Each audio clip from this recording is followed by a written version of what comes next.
U ovom zadatku potrebno je da za funkciju odredimo realan parametar a, tako da grafik funkcije sadrži tačku b i seče y osu u tački čija je ordinata y jednako 5.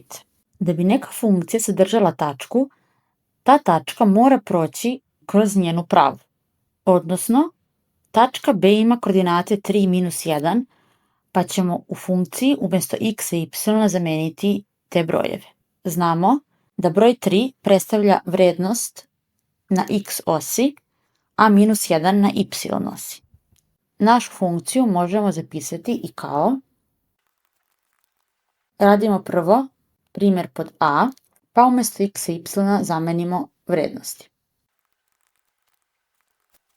Dobili smo jednačinu koja kao nepoznatu ima parametar a, pa ga je sada lako naći.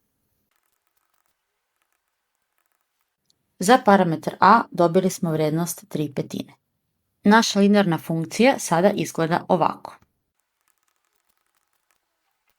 Ovo je sređen oblik linearne funkcije, za k smo dobili minus 12/5, a za n 31/5. Možemo zaključiti, pošto je k manje od 0, funkcija će biti opadajuća. Slično radimo i za primjer pod b. Šta znači da grafik seče y osu u tački čija je ordinata y jednako 5?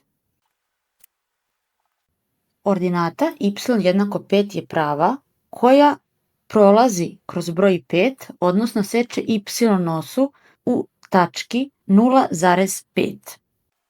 To znači da tačka preseka na y osi ima koordinatu x jednako 0.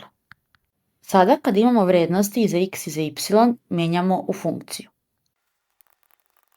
Ponovo smo dobili jednačinu čija je nepoznata parametar a, pa rešavamo. Za a smo dobili vrednost 0, pa naša funkcija izgleda ovako. Za k smo dobili vrednost minus 3, za n 5, pa je naša funkcija opadajuća.